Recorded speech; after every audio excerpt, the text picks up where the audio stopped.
C'est sous l'égide de son recteur, le professeur ordinaire Fine Yumba, que l'université de Kamina a organisé ce lundi 24 février 2025 une conférence débat sous le thème « La foresterie communautaire comme levier du développement à la base ». 3 grands orateurs et professeurs des universités ont échangé avec la crème intellectuelle de Kamina sur l'importance et la bonne gestion de la forêt. Le grand auditoire Kimpesa a servi d'hospitalité à cette grande fête d'échange. La communauté Unicam, les chefs de division, les directeurs provinciaux, les associations de femmes, les ONG et la jeunesse estudiantine, tous ont pris part à cette fête. Tout est parti du mot de bienvenue par le secrétaire général chargé de la recherche ad intérim de l'université de Kamina. Pour le professeur ordinaire Kassongo Kimbalama Alphonse, ces assises sont d'une importance capitale dans la protection de l'environnement.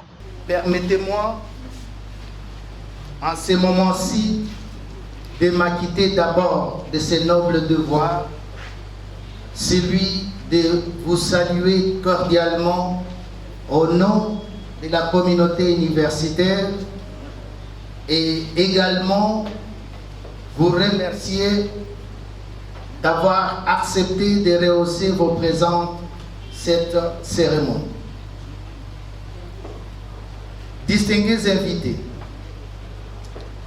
nul n'est besoin à ce moment de vous rappeler que l'espace académique de connaissances dans lequel nos établissements d'enseignement supérieur évoluent,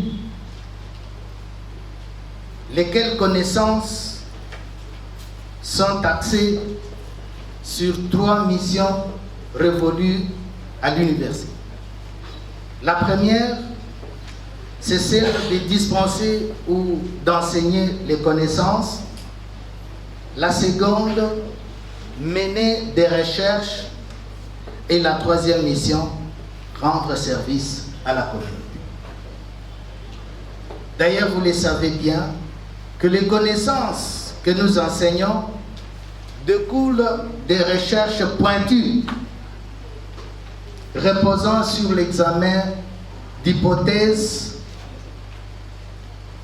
lesquelles hypothèses doivent aboutir à la compréhension et à l'explication d'un phénomène au sein de la société. Mon suivi de l'animation musicale de l'orchestre Cœur Malunga de l'université de Kamina.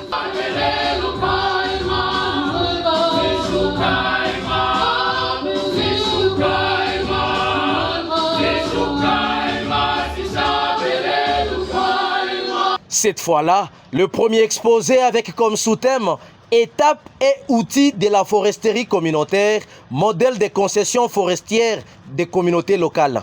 Monsieur Stéphane Banza-Kapia s'est étendu sur les différentes étapes et outils de la foresterie communautaire. Conscience des dégâts causés par les activités humaines par rapport aux ressources naturelles.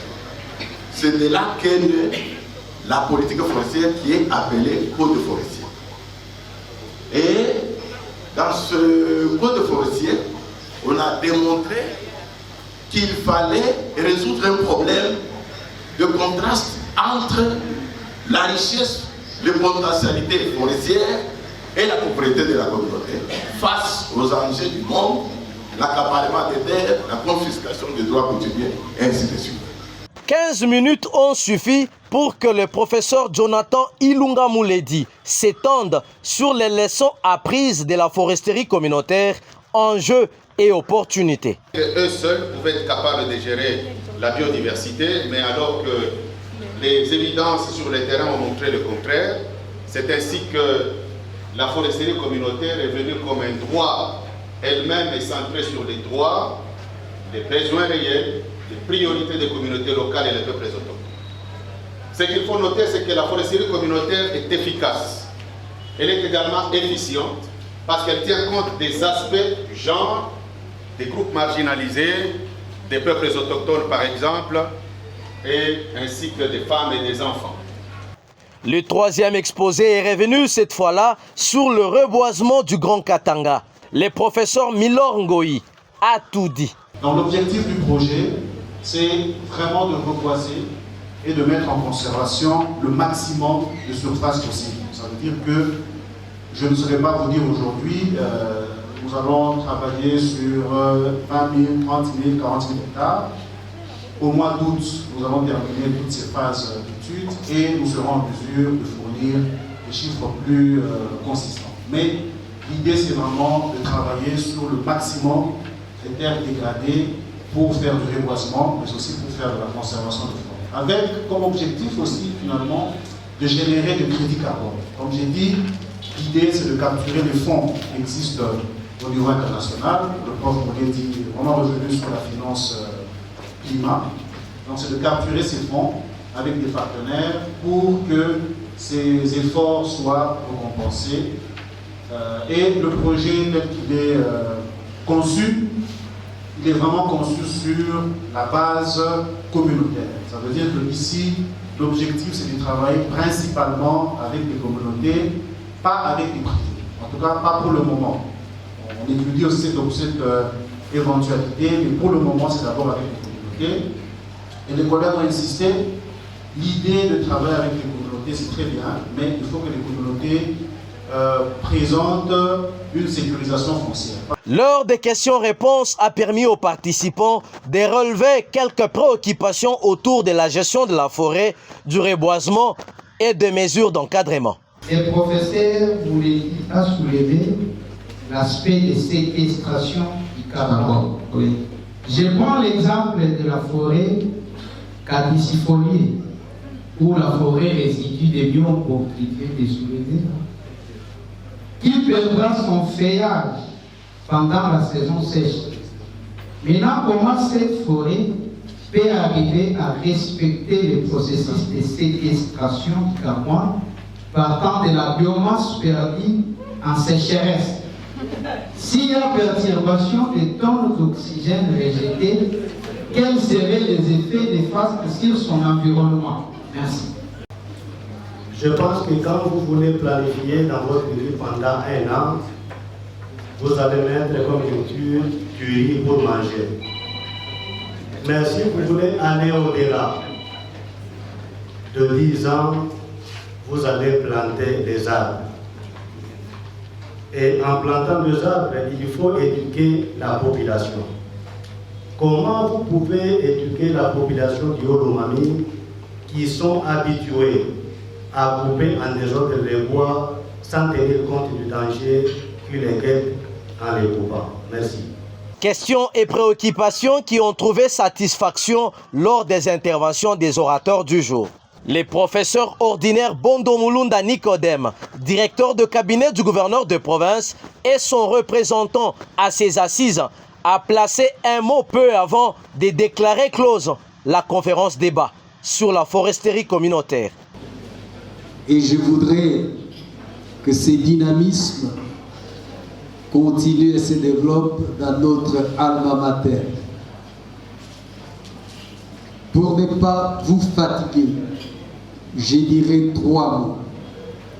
Le premier sera un petit commentaire par rapport à tout ce que nous avons entendu ici. Le deuxième sera un appel à notre communauté. Et le dernier sera celui de clôture. Seulement, c'est une interpellation parce que nous avons perdu des bonnes habitudes qui nous reviennent avec l'image scientifique. Et parce que nous les avons perdus une fois, nous ne devons pas accepter de les perdre une fois encore. Voilà pourquoi je voudrais remercier et féliciter les intervenants, en même temps que je voudrais les inviter.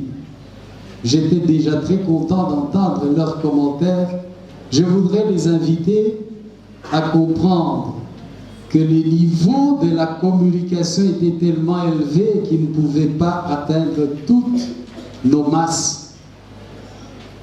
J'ai entendu le mot andragogie de la bouche de l'un d'entre eux. Je voudrais, au nom de son Excellence, Monsieur le Gouverneur, les inviter à revenir sous un autre visage pour atteindre le gros de notre population. Cherchez le vocabulaire qui convient.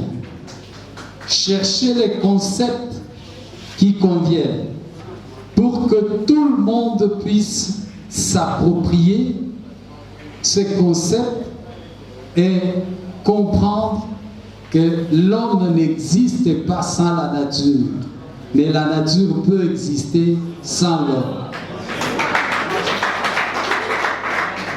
C'est comme ça que je vais lancer aussi un appel à tous les Holomamiens qui doivent comprendre qu'au lieu de continuer à nous chamailler autour des idées saugrenues qui n'ont aucune valeur,